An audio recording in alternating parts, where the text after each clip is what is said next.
স্মরণ করুন সেই পুরনো দিনগুলোর কথা, যখন পরমাণু শক্তি শুধু বড় দেশগুলোর খেলা ছিল। আজ সেই খেলার ময়দানে সবচেয়ে ভয়ঙ্কর খেলোয়াড় হয়ে উঠছে ইরান, যার একদিকে নিউক্লিয়ার শক্তি আর অন্যদিকে নিঃশব্দ অথচ মারাত্মক লেজার অস্ত্র।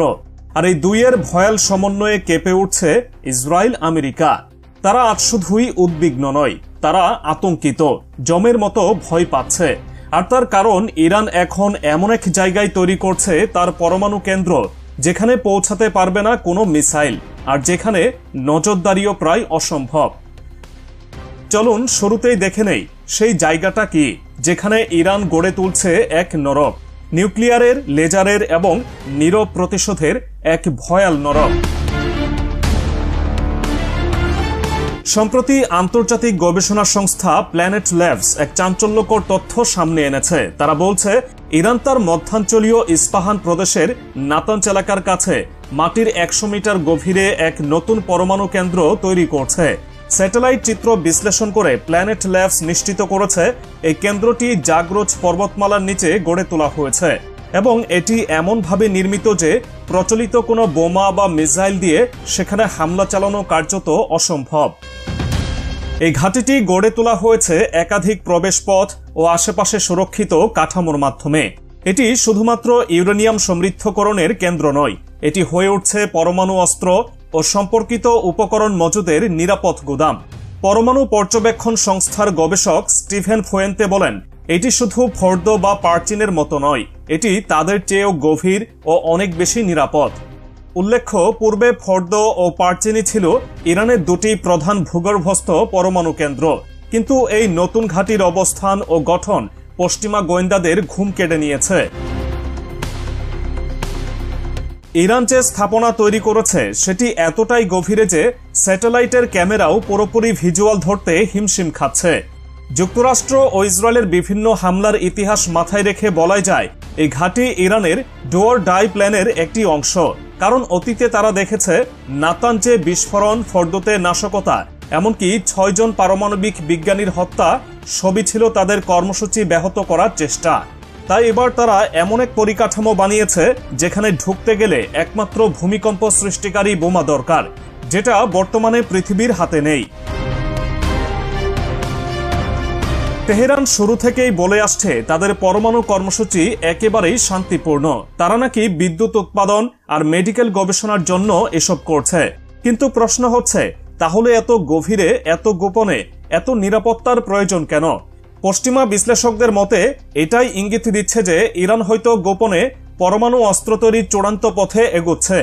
বিশ্ব গণমাধ্যমে এখন জোর আলোচনা চলছে। 2020 সালের নাতাঞ্জ বিস্ফোরণের পর ইরান আসলে নতুন এক কৌশলে ঢুকে গেছে, যেখানে তারা দেখছে আন্ডারগ্রাউন্ড শক্তি পরমাণু নিরাপত্তার ভবিষ্যৎ। তবে শুধু পরমাণু নয়, ইরান এবার লেজারেও ভয় ধরাচ্ছে। বিশ্বের সামরিক ভারসাম্য এখন শুধু পরমাণু বোমা বা হাইপারসোনিক ক্ষেপণাস্ত্রের উপর নির্ভর করে না। আরেকটি ভয়াবহ প্রযুক্তি এখন সামনে এসেছে, ডিরেক্টেড এনার্জি ওয়েপন, DEW, যাকে সহজভাবে বলা হয় লেজার অস্ত্র। একসময় কল্পবিজ্ঞানে দেখা যেত এই অস্ত্র, আজ তা বাস্তবে পরিণত করেছে যুক্তরাষ্ট্র, চীন আর এখন ইরান। লেজার অস্ত্র কিভাবে কাজ করে? এর পেছনে কোনো গোলাবারুদের দরকার নেই। এতে থাকে উচ্চ ক্ষমতা সম্পন্ন আলো, যেটা নির্দিষ্ট লক্ষ্যে ফোকাস করে তা গলিয়ে ফেলতে সক্ষম। ড্রোন, সেন্সর, স্যাটেলাইট, রাডার সবই এই তাপের সামনে গলে যায়। এর সবচেয়ে বড় সুবিধা, একদিকে এটি গোলাবারুদের খরচ কমায়, অন্যদিকে সাইলেন্ট অপারেশন, অর্থাৎ যখন আঘাত করে তখন কোনো শব্দ হয় না, কোনো ধোঁয়াও না। এই অস্ত্রে ব্যবহার হয় AI guided tracking system, solid state fibre laser, beam combining technology এবং অটোমেটেড ফায়ার কন্ট্রোল ইউনিট। ইরানের এই প্রযুক্তির ইতিহাস বহু পুরনো হলেও গত এক দশকে তারা যেভাবে লেজার সিস্টেমে বিনিয়োগ বাড়িয়েছে তার নজর কাড়ছে বিশ্লেষকদের। তবে এখানে এসে থেমে থাকে না ইরানের বার্তা। তারা এখন শুধু তাদের অস্ত্রাগার নয়, একটি আদর্শ, একটি দৃষ্টিভঙ্গি ছড়িয়ে দিতে চায়, যেটি বলছে যদি আপনাকে বারবার কোণঠাসা করা হয় তাহলে আপনিও শিখে যাবেন দাঁত দেখাতে, শুধু বাঁচতে নয়, রুখে দাঁড়াতে। এই রূপান্তর শুধু একটি দেশের নয়, এটি একটি জাতির আত্মপরিচয়ের জাগরণ। আর তাই তো ইরান গড়ে তুলেছে এক নতুন সংজ্ঞা যুদ্ধের, আত্মরক্ষার এবং প্রতিরোধের। তারা আর শুধু পশ্চিমাদের চোখ রাঙানিতে পিছু হটে না, তারা এখন জানে কিভাবে চাপের ভেতর থেকেও শক্তি সঞ্চয় করতে হয়। আর এই নতুন ইরান শুধু মধ্যপ্রাচ্যের নয়, গোটা বিশ্বের নজরে এক পরিবর্তনের বার্তা দিচ্ছে। তেহরান বুঝে গেছে আজকের যুগে শুধুই বুলেট বা মিসাইল দিয়ে যুদ্ধ হয় না, যুদ্ধ হয় মানসিকতা দিয়ে, পরিকল্পনা দিয়ে। আর সেই পরিকল্পনার কেন্দ্রবিন্দু এখন হয়ে উঠেছে প্রতিরোধ। এই প্রতিরোধ কেবল বাহ্যিক আগ্রাসনের বিরুদ্ধে নয়, বরং একটা পুরো শাসন ব্যবস্থাকে, একটা চিন্তাধারাকে, একটা আগ্রাসী রাজনীতিকে রুখে দেওয়ার প্রতিরোধ। তাই বলা হচ্ছে ইরানের প্রতিরক্ষা মডেল এখন শুধু রাষ্ট্রের সীমানা নয়, চিন্তারও সীমা টপকে গেছে। শহীদ বাঘের মতো যুদ্ধজাহাজ যখন পারস্য উপসাগরে দাঁড়িয়ে থাকে, তখন সেটা কেবল এক যুদ্ধযন্ত্র নয়, এটা এক প্রতীক। এই বার্তা নিয়ে যে আমরা এখানে আছি, আমরা দেখছি এবং আমরা জবাব দিতে পারি।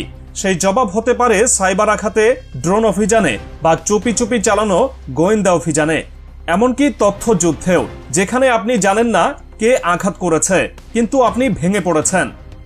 এই গোটা কৌশলের পেছনে যেটা সবচেয়ে গুরুত্বপূর্ণ তা হলো ইরানের ঐক্য। অভ্যন্তরীণভাবে যতই মতবিরোধ থাকুক না কেন, প্রতিরক্ষা ও পররাষ্ট্রনীতির প্রশ্নে গোটা জাতি এখন এক বিন্দুতে এসে মিশেছে।